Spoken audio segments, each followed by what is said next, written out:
Greetings and salutations, my dearest friends. My name is Samantha, and today I'm going to be talking about some romance hot takes. Basically just my opinion on things in the romance community.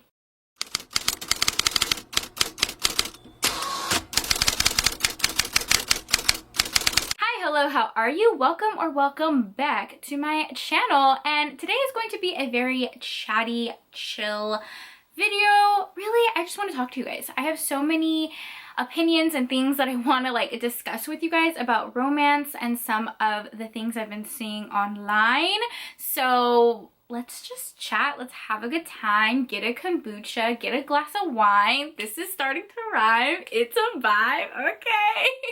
I'm a mess. I'm an absolute mess right now. I'll be talking about the stereotypes romance readers get. I'm going to be talking about some new releases and illustrated covers, and it's just going to be a really fun time. So let's hop right in. Foremost, what's just on my noggin is illustrated covers. How do we feel about them, everyone? Do we like them? Do we not like them? Do we not care about them? I'm definitely someone who cover buys. I mean, you can see my lovely bookshelves behind me.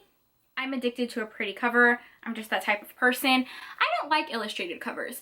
Every once in a while there's a cute one that I'm like, okay, that's nice. But for the most part, I don't like illustrated covers. And here's why. Illustrated covers are more generic in my opinion. It's kind of difficult to know if it's a cutesy romance, a YA romance, a women's fiction, or if there's gonna be some steamy parts in it. Really, it's not giving you a lot of information on the cover, and I feel like it's just more marketable. So let me give you an example. This is what I'm thinking of an illustrated cover. This is Beach Read by Emily Henry, very popular book. I enjoyed it. I gave it 5 stars. But I feel like this cover is extremely misleading. It looks like a happy-go-lucky summer chick lit. I hate that word, chick lit. Why? Why do we have women's fiction? There's no men's fiction. That's not a thing. That's a whole other topic. A whole other topic. But anyways, this looks just like a really lighthearted read.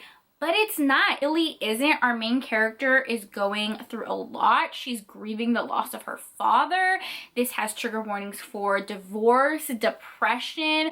Our hero is writing a book about cults, and he visits cult survivors. This book it covers some heavy topics that you would never be able to see on the cover. We put this on the shelf because it's cute, and I feel like a Target, a Barnes & Noble, an Indigo would more likely promote something like this because it's not overtly a romance. It's not a clinch cover like something like this. This is Spitfire by Beatrice Small. Gorgeous, gorgeous cover. Look at that lover's embrace. I know exactly what I'm going to get with this book. It's a historical romance. There's probably some steamy bits. I know we're going to get a happily ever after. The cover is so, so stunning. I would prefer something like this over something like this. This to me screams romance. This to me seems like a marketing tactic. People will judge if they see a cover like this with a clinch cover. They think it's a cheesy romance. They think it's trashy. I've heard romance being referred to as women's porn over and over again. It's just ridiculous, the things that people are saying. So we go with an illustrated cover because it's more approachable. It looks less like a romance. That's my opinion. What I'm saying is true romance lovers and readers, in my opinion, we thrive off of these really beautiful covers. Like this Kathleen E. Woodowist book that I just got. This one is called So Worthy, My Love. Look at that step back. I thrive, I live, I love. I'm so into these covers, and I feel like this right here is just a gorgeous epitome of the genre that I adore so much. So when we're getting these watered down illustrated covers, it's just kind of disappointing. I don't know. We're over the phase of abs on a cover, with a lot of the new adult contemporary romances we were getting in 2010 with just abs all over the cover. I personally love that. But maybe we're getting away from that. I don't know. What do you guys think? It's so interesting. Again, I'm still going to read these books. I still think some of these covers are really beautiful. But for the most part, I really do wish we could go back to kind of the early historical romance, 90s covers with the beautiful step backs. I really honestly loved the new adult, 2010 to 2015 with just abs abs and sexy guys and beautiful woman on the cover. To me, it's just like screaming, I'm a romance, I'm proud of it, what are you gonna say? You know what I mean? Like, it really just delivers and lets readers know what they're getting into. Does that make sense? Okay, so illustrated covers brings me in to romance not being accessible to the average reader. And it, again, all comes back to being marketable, all comes back to the stereotypes that romance readers receive. So I mentioned on my Instagram that I was listening to a podcast. It's called Fated Mates, and you guys, I'm sure you follow Fated Mates. It's one of my favorite podcasts ever. I mentioned that typically in bookstores, romance is in the back section, like furthest from the store, not really being marketed at the forefront. And it got me thinking, like, of all of my bookstores, like most of the bookstores I go to are used bookstores, and I was thinking about it, every single bookstore in like a 20-mile radius, all of the romance section is in the back, if they have a specific romance section at all. Just like mind blown by that none of these romances are being marketed at the front. They're like all of the historical romances I have back here, I have them because I purposely went looking for them, not because they were front and center, not because they were being recommended. And I feel like that's very, very discouraging for a new reader who doesn't really know like where to start with romance. One bookstore in my area that is sectioned by author and by last name, and they jumble all of their fiction books together. So you will have a romance next to like an autobiography. It is pretty awful. However, at the front of the store, they have an entire section for sci-fi. They have an entire section for young adult. They have an entire section for fantasy, but for some reason, romance is sectioned in the back, jumbled with autobiographies and like foreign language books. And I'm like, what? Like siphoning through all of these books just trying to find one romance. It's ridiculous. Another thing I have noticed, and this happened at like 2 or 3 of my bookstores, was if they do have a romance section, authors of color are not being advertised as much as some of the other books. Honestly, like a whole other topic that I could really get into. So there is this one bookstore that does have a romance section, and I have been going there for years, and at the time of this I had been going there quite frequently, so I would go straight to the romance section because that's all I read. I only read romance. I go straight to that section. Reading cozy mysteries, which is like a totally different genre than romance. So I was looking at a different section than I normally do, and I was right next to the African American literature section. And I'm looking at the section, and it's filled with like textbooks and autobiographies. Looking, and there is so many romance books in that section. We had Rebecca Weatherspoon, we had Beverly Jenkins. And I'm just like, why is this not sectioned in the romance section? They're on completely different sides of the store. And for someone who is coming specifically for romance, they are not thinking to look in a non-fiction section. Never would they think a romance is next to an autobiography. Like, that just doesn't even make sense. So for people who are new to the genre and don't specifically know what authors they're looking for, they're missing all of these authors of color.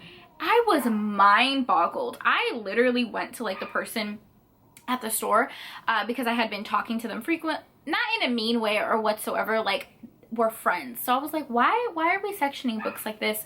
I definitely think this needs to be in the romance so these authors of color can get more exposure, so people can actually find them when they're looking for romance, because why would they be in a non-fiction section? This is an example of a book I found in the African American literature section. This is A Cowboy to Remember by Rebecca Weatherspoon. Very clearly a romance. We have our attractive hero right on the front. We have abs. It's in a mass market paperback. Very obvious it's a romance, but this was in a non-fiction section only because it has a person of color on the cover. That's a problem. That is a huge, huge problem, and it's not happening at one bookstore, it's happening at multiple bookstores. And when I talked about this on Instagram, so many of you said you guys had the exact same experience, and some of these people live in completely different states than I do, and that's concerning. If you're new to the genre and you're heading to the romance section, you will never see a book like this because it's in the nonfiction section. Not saying all bookstores do this, but a lot of them do, and it's very, very, very discouraging. And again, it all ties back to the stereotypes romance receives, the racism in romance and in covers, diversity. It is all just jumbled into this. It's all in there. I'm filming. Sorry. It's okay. Close my door. Hi. Hey. I miss you. I miss you too. There's mail, so hopefully. About this, do you guys have bookstores that do this? Let me know. Moving on, I quickly wanted to talk about, where is the Bridgerton book? Okay, this is a good example. Let me grab. Feel about the new size of mass market paperbacks. How do we feel about it? So this is like a traditional mass market paperback, and this is the new one that they've been printing, like a little bit thicker, larger pages, little bit of a larger font.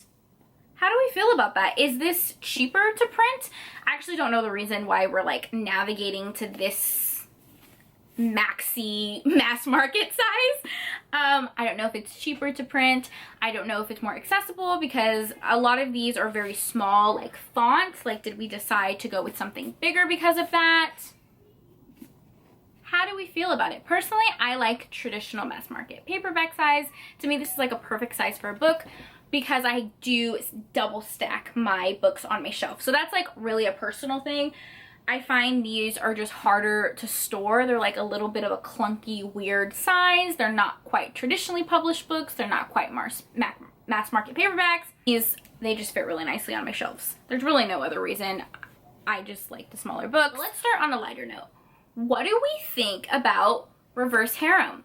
Reverse Harem is really having its moment on Bookstagram and on BookTube, and I am here for it. I am here for it. So if you guys don't know what a reverse harem is, basically a not traditional romance where our heroine has more than one love interest, and it's really not to be mistaken with a love triangle, because usually she has like 3, 4, maybe even 5 love interests, and she is just interacting and almost in a relationship with all of them. Love that for our heroine. Just something about reverse harem is so fun, and it's like a wild ride, wild time. A polyamorous situation, because ultimately most of these books, our heroine ends up with someone. She ends up picking someone. It's not like all of the characters are in a relationship with each other in the end. And usually it's very focused on like the woman and the woman's pleasure and the woman's happiness. The guys don't normally interact with one another romantically, which makes me sad, because y'all know I love a polyamorous situation. So yeah, what do we think of reverse harem? How are we feeling? Please, if you guys are reading reverse harem, give me some recommendations, because I am totally here for it. I want to do a reading vlog on it. Let me know your recommendations. Quick, this isn't a romance hot take, but I just want to talk real quick about the book that I'm reading. It's called Groupie. Oh, I forgot the author's name. I'm so sorry. I'm really bad at names. I will put it on the screen. This is available on Kindle Unlimited. It's 3 books, and baby, it's a wild ride. This is a rock star romance on heroine and her relationship with these 5 rock stars in a band, and it follows their romance in a moving tour bus.